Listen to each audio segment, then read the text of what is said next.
നമസ്കാരം. ഈ വീഡിയോയിൽ നമ്മൾ സംസാരിക്കുന്നത് ഒരു ഹോം ബേസ്ഡ് ഓൺലൈൻ ബിസിനസ് ആരംഭിക്കുന്നതിനാവശ്യമായ കാര്യങ്ങൾ എന്തൊക്കെയാണ് എന്നതിനെ കുറിച്ചാണ്. ഹോം ബേസ്ഡ് ബിസിനസ് എന്ന് പറയുമ്പോൾ ഏത് ബിസിനസ്സും ആവാം.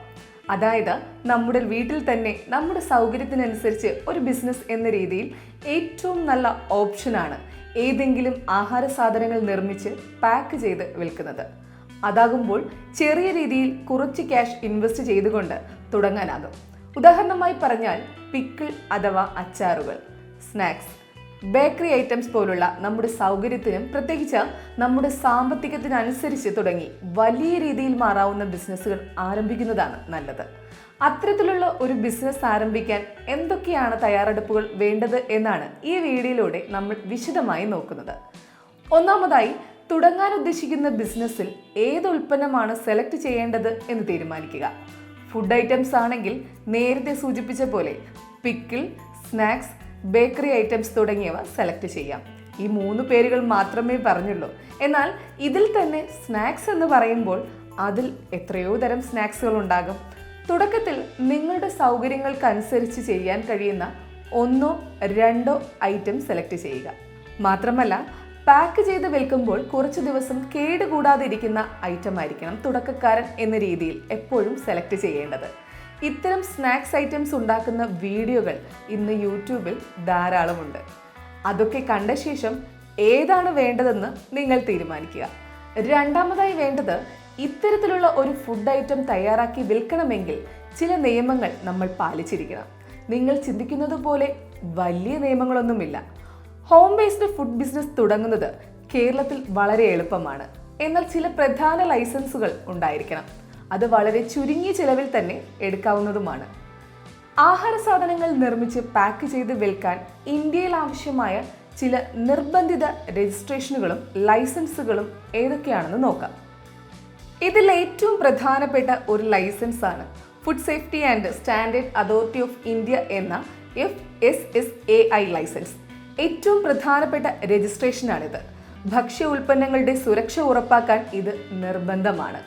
കമ്പ്യൂട്ടറിലും ഇന്റർനെറ്റിലും അത്യാവശ്യ പരിജ്ഞാനമുള്ളവരാണ് നിങ്ങളെങ്കിൽ നിങ്ങൾക്ക് തന്നെ FSSAI എന്ന രജിസ്ട്രേഷൻ ചെയ്യാവുന്നതേ ഉള്ളൂ.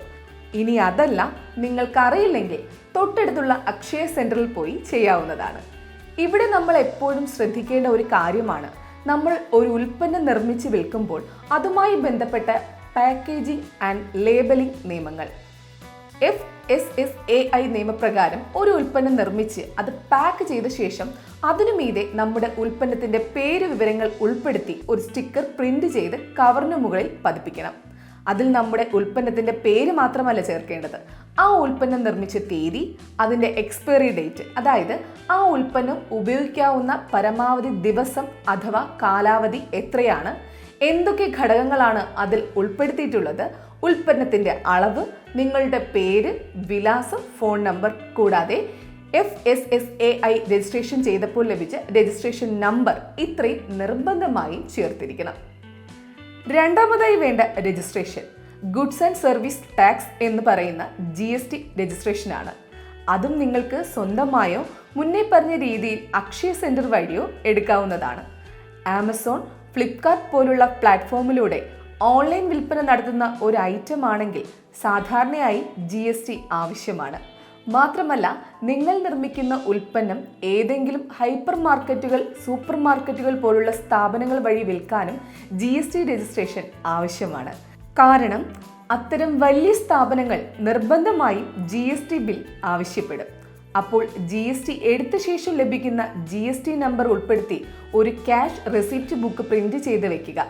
നിങ്ങളുടെ ഉൽപ്പന്നം വിറ്റ ശേഷം ക്യാഷ് ലഭിക്കുന്നതിന് ഈ GST ബില്ലാണ് നൽകേണ്ടത്. ഇനി മൂന്നാമത്തെ രജിസ്ട്രേഷൻ നിങ്ങളുടെ ബിസിനസ്സിന് ആവശ്യമായ സാമ്പത്തികം കണ്ടെത്തുന്നതുമായി ബന്ധപ്പെട്ട രജിസ്ട്രേഷനാണ്. ഉദ്യോഗ് ആധാർ അഥവാ MSME രജിസ്ട്രേഷൻ. നിങ്ങളുടെ കയ്യിൽ ബിസിനസ്സിൽ മുടക്കാനുള്ള ക്യാഷ് ഇല്ല എങ്കിൽ, ചെറിയ വ്യവസായങ്ങൾക്ക് ഗവൺമെന്റ് ആനുകൂല്യങ്ങൾ ലഭിക്കണമെങ്കിൽ ഈ രജിസ്ട്രേഷൻ ഉണ്ടായിരിക്കണം. ലോൺ, സബ്സിഡി സ്കീമുകൾക്കായി ഇത് വേണ്ടതാണ്. ഇന്റർനെറ്റിന്റെ സഹായത്താൽ നിങ്ങൾക്ക് തന്നെ MSME രജിസ്ട്രേഷൻ ചെയ്യാവുന്നതേയുള്ളൂ.